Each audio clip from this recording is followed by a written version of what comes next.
So, 3 years later, the baby had grown into a little boy. He was so cute with his naturally curly blonde hair. Next to them was a new coffee shop. Looking at the high-class decor, the prices must have been high. Mark promised to take her there next time, so the family went home happily. But what Mark didn't expect was to find Annie crying on the sofa. It turned out that their child was about to go to school. However, the school was required to shave the boy's head flat. The rest of the family was very happy. In their spare time, they would often take their children to the beach for holidays. The family thought they would be happy forever. But on this day, Mark stood in front of the radio with a heavy face. The atmosphere of the whole city seemed to be particularly heavy. It turned out that the invaders had begun to build up troops around them and perhaps a war was about to break out. To be on the safe side, Mark boarded up the windows of his house and filled the gaps with glue. Then the family put on gas masks. It was the only way they could feel safe. But it wasn't long before the air raid sirens started blaring and the war began. The family hugged each other nervously. But that day, the government announced it would evacuate millions of children from the city, even though Anne was reluctant to leave. But for safety reasons, they finally put the children on the train. And Annie,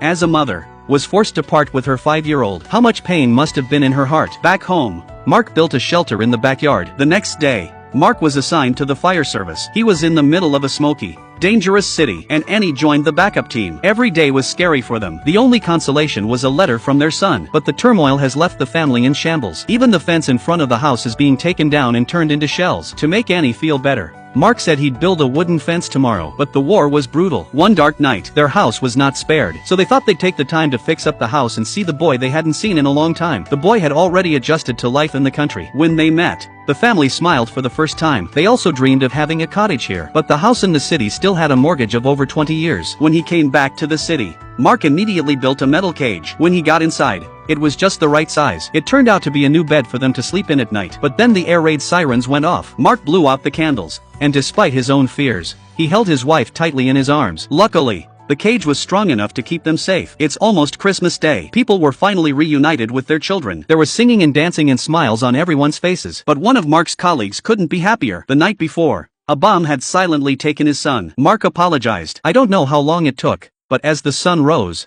the war was over. The family resumed their quiet life. But that day, a police car pulled up in front of the house. The boy had been caught stealing. Luckily, the police only gave him a verbal warning. Annie couldn't believe her son was stealing. She gave him a hard time, though their lives were seldom easy along the way. But in the 10 years since the war, the bond between them has not diminished. In his spare time, Mark would always take Annie to enjoy their time together. But late at night, they worried about the future of their children. The boy had gone to university. He had long hair and there was even a girl waiting for him at the door. The two of them watched, but in their hearts, they thought they'd meet the girl's parents if they had the chance. But then a letter came along that threw all their plans out of whack. The boy was about to be drafted into the Royal Regiment. They were sad to see him go, but they were proud. So for the rest of their